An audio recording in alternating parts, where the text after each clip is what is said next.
ਯਾਰ ਵੀਰੇ ਐ ਨਾ ਕਰੋ ਤੁਸੀਂ ਮੇਰੇ ਨਾਲ। ਇਹ ਸੱਚੀ ਮੇਰੀ ਪੱਕੀ ਘਰ ਵਾਲੀ ਹੈ। ਜੇ ਕਹੋ ਤਾਂ ਮੈਂ ਇਹਦੇ ਕਾਗਜ਼ ਵੀ ਦਿਖਾ ਸਕਦਾ ਤੁਹਾਨੂੰ। ਓ ਯਾਰ ਕਾਗਜ਼ਾਂ ਨੂੰ ਤੂੰ ਵਿਆਹ ਕਰਾ ਕੇ ਮਰੂਤੀ ਕਢਾਈ ਆ? ਕਾਗਜ਼ ਦਿਖਾ ਦਿੰਨਾ। ਇਹ ਤਾਂ ਬਹੁਤ ਗਲਤ ਗੱਲ ਹੈ ਨਾ ਬੁੱਗੀ। ਮੰਨੇ ਆਪਣੀ ਜੋੜੀ ਐਂ ਲੱਗਦੀ ਜਿਵੇਂ ਦੁੱਧ 'ਚ ਪੱਤੀ ਪਾਈ ਹੁੰਦੀ ਹੈ, ਪਰ ਜਦੋਂ ਇੱਕ ਵਾਰ ਦੁੱਧ 'ਚ ਪੱਤੀ ਪੈ ਜੇ ਨਿਕਲ ਵੀ ਨਹੀਂ ਨਾ ਸਕਦੀ। ਓ ਡਰਾਮੇਬਾਜ਼ੀਆਂ ਨਾ ਕਰ, ਪੈਸੇ ਲੈ ਲਈ ਜਿਹੜੇ ਤੇਰੇ ਲੱਗੇ ਆ। ਹੋਰ ਵਿਆਹ ਕਰਾ ਲਈ ਇਹਨੂੰ ਤਲਾਕ ਦੇ ਕੇ। ਪੈਸੇ ਦੇਣ ਨੂੰ ਤੂੰ ਬੜਾ ਰਚਨਾ ਰਾਮ ਆੜਤੀ ਹੈ ਵੀ ਪਾਈ ਪਾਈ ਚਕਾ ਦੇਂਗਾ। ਮੈਂ ਨਹੀਂ, ਮੈਂ ਤਾਂ ਪੁਲਿਸ 'ਚ ਜਾਊਂ, ਨਾਲੇ ਇਹਨੂੰ ਜੇਲ੍ਹ 'ਚ ਬਿਠਾਊਂ, ਨਾਲੇ ਆਪ ਬੈਠੂ, ਜਾਂ ਫਿਰ ਮਰੂੰਗਾ, ਨਾਲੇ ਫੇਸਬੁੱਕ ਤੇ ਸਟੇਟਸ ਵੀ ਪਾਊਂਗਾ ਵੀ ਇੰਨਾ ਕਰਕੇ ਮਰਿਆ ਮੈਂ ਚੱਲਿਆ ਮਰਨਾ। ਅੱਜ ਲਾਈਵ ਮਰੂੰਗਾ ਮੈਂ ਤੁਹਾਡੇ ਸਾਹਮਣੇ। ਲਾਈਵ ਖੁਦਕੁਸ਼ੀ ਹੋ ਗਈ, ਲਾਈਵ ਸੁਸਾਈਡ। ਦੇਖ ਲਓ, ਤੁਸੀਂ ਅਜੇ ਵੀ ਰੋਕ ਸਕਦੇ ਹੋ ਮੈਨੂੰ। ਮੈਂ ਤੁਹਾਡੇ ਹੀ ਫਾਇਦੇ ਦੀ ਗੱਲ ਕਰ ਰਿਹਾ। ਨਹੀਂ ਨਹੀਂ ਮੰਨਦੇ, ਲੈ ਮਰੂੰਗਾ ਮੈਂ ਅੱਜ, ਮਰੂੰਗਾ। ਆਹ ਬੂਟਾਂ ਦਾ ਖਿਆਲ ਰੱਖਿਓ ਮੇਰੇ। ਆਹ ਸੜੇ ਜਰਾਬਾਂ ਪਏ ਇੱਥੇ, ਮੈਂ ਚੱਲਿਆ ਮਰਨ। ਲੈ ਮਰੂੰਗਾ ਅੱਜ ਮੈਂ, ਡੁੱਬਣ ਚੱਲਿਆ।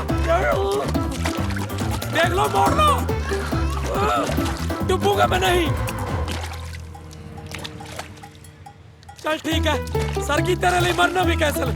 ਉਹ ਤਾਂ ਨੈਟਵਰਕ ਨਹੀਂ ਆ ਰਿਹਾ ਸੀ, ਨਹੀਂ ਮੈਂ ਅੱਜ ਤੁਹਾਨੂੰ ਲਾਈਵ ਮਾਰ ਕੇ ਦਿਖਾਉਂਦਾ।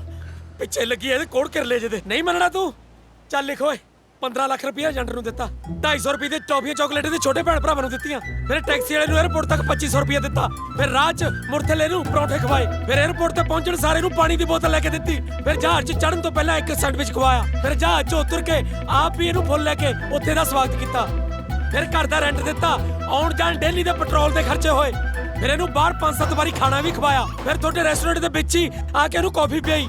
ਉਸ ਤੋਂ ਬਾਅਦ ਉਹ ਡਾਇਨਾਸੌਰ ਜਿੱਤੇ ਬੈਠੇ ਸੀ ਜਿੱਤੇ ਉੱਥੇ ਇਹਨੂੰ ਸੌਫਟੀ ਖਵਾਈ, ਤੇ ਬਾਕੀ ਮੈਂ ਹਿਸਾਬ ਕਿਤਾਬ ਕਾਪੀ 'ਚ ਲਿਖਿਆ ਹੋਇਆ।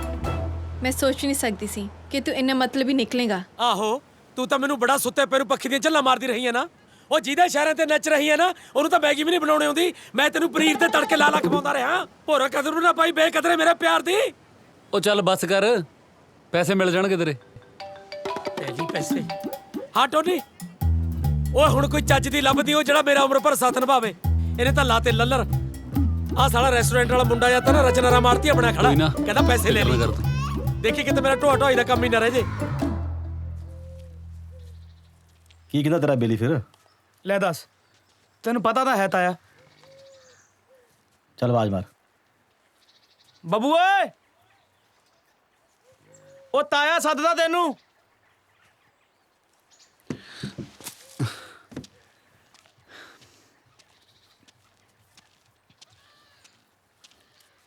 ਹਾਂਜੀ।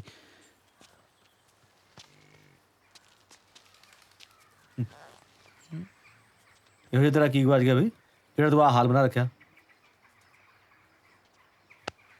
ਸ਼ੇਰ ਬਣ ਪਤੰਦਰਾ, ਸ਼ੇਰ। ਉਹ ਯਾਰ ਤੇਰੇ ਵਰਗੇ ਪਿਆਰ ਨਾ ਮੈਨੂੰ 16-17 ਵਾਰ ਹੋਏ।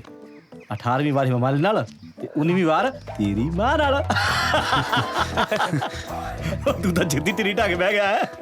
ਨਾਲੇ ਗੱਲ ਸੁਣ, ਇਹ ਗੱਲ ਨਾ ਘਰ ਜਾ ਕੇ ਨਾ ਦੱਸੀ, ਐਵੇਂ ਆਪਣੇ ਵੀ ਤੇ ਮੇਰੇ ਵੀ ਕਿੱਟੇ ਛੰਗਾਏਗਾ ਹੈ।